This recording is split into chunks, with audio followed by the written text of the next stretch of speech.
Well, grandkids are here today, so you might get some noise in the background. It's great. We get to have them spend the night with us. What a blessing. Well, yesterday, my wife and my youngest daughter, Desiree, and we went and stood in line for about 2.5, almost 2 hours and 40 minutes to vote early at the library. Now, I'm going to encourage you to vote early. Now, you think 2 hour wait in line? Yeah, I thought for a moment because we had to park further up the road than in the parking lot. My wife's seen all the cars parked alongside the road, so she just pulled in. I said, "Well, there might be parking." She said she didn't want to risk having to turn around and fight getting back. So we, about a 7 minute walk. We got in line. I checked the time, 12:11, and we began waiting. One couple in front of us said that there was no waiting at another location, and they decided to leave because they had seen that it was going to be 2 hours and 40 minute wait. It was pretty close to that. I want to think of one couple. I don't know who they are, but they showed up in their pickup truck and brought water out and took it up and down the line. That was nice. So here's the thing. I was a little perturbed for a moment, but then I had to think about the men and women who have fought and died, who've lost life and limb, and their family members who have suffered to make sure that I had the right to vote. So, waiting in line, well, it's a pain. My daughter put it in perspective. We stood in line at Disneyland, and that ride lasts a few moments. This election, though, is going to have impact for years to come. So it was a long wait, and we got up to the point where you could see the people that would exit, and the line wasn't moving, even though we'd seen a half a dozen people exit, and then a little bit later, about 4 or 5 more people exit, and we hadn't moved hardly at all, 1 or 2 steps. My wife and I both had the same thought: why aren't we moving faster? Well, we finally got inside, and there were 4 people, two on one side of the room and two on the other side, with a space in between them, that were doing the intake and handing out the card to slide in and making sure with the signature and so on and so forth. So, and then there's dozens of voting booths and hardly anybody in them. Of course, you can only get 4 people at a time moving. I thought about that. I think that's kind of a deterrent. I think that they easily could have set up maybe a couple more tables. I do get that it's tough to get the volunteers. I get that. I'm thankful for the people who volunteered their time and service. I would have done some volunteering if it hadn't been for the eye issue and being able to travel on my own and being able to last that long in a day and be able to see effectively. So I'm grateful for those people who do those things. So I want to encourage you, if you get the chance to vote in person early, do that. Because if election night and day is like any of the others I've seen around here, the lines will be very long. And you may not get to finish voting. So now sometimes we've had where they've allowed people to continue to vote if they were in a line at a certain cutoff point. And that's good when they do that, I guess. I get it. Some of us are busy working and living lives, and even though we've had early voting, we don't always get to make it on early voting for one reason or another, and only then on election day. And for the most part, we never stood in line that long, even on election day.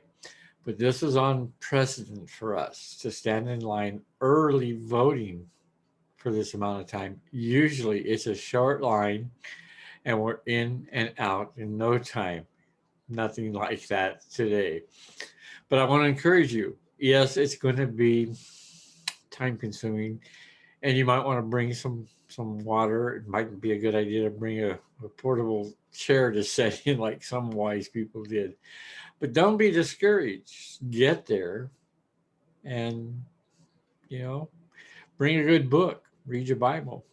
Uh, I had limited internet access. Otherwise, I would have gotten to read. But my wife and daughter and I did chit chat, and the time went fairly well. Of course, every time I looked at the time, it slows it down, right? But don't be discouraged.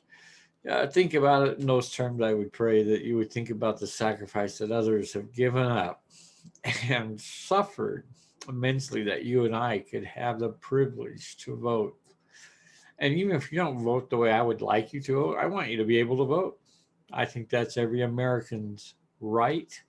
I think it's our responsibility, especially as Christians. We've been given this great, wonderful gift of freedom and a constitution geared to give us these rights, these God given rights according to our constitution. And so if we don't vote, well, that's like burying the talent. I think you're going to have to answer for that. And don't be lukewarm. This time around, we've got to vote. The choice is down to two candidates. I used to always say, vote third party if you want, vote none of the above. This election for our governor, we wouldn't have won if we hadn't written in none of the above. We hadn't checked that box. There was enough people that did that, and a few third-party candidates, but he didn't have the majority, and we ended up with, a state and governorship that's not friendly to business and not friendly to Christians. And I think had more of us voted and voted appropriately, they wouldn't have been in power. But I really want to encourage you to go out and vote not personalities, but vote what is the standard. Do you want our constitutional rights and you want America to be America? Or do you want to sacrifice everybody else's rights in order for an emotional appeasement that is being guilted on people to enter into socialism, which is only going to be a pathway to communism? Those are your choices.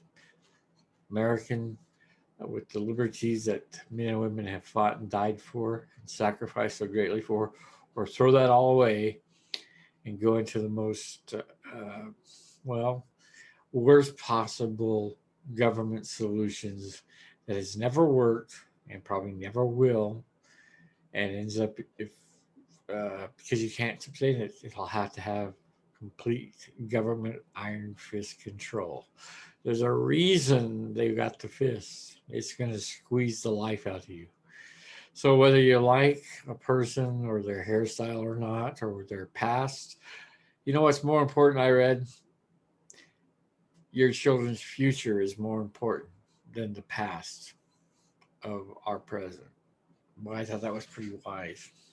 We are fighting for children in this election on like we've never fought, not just the abortion side, but what they're going to be taught or not taught in school and what we're going to be giving up.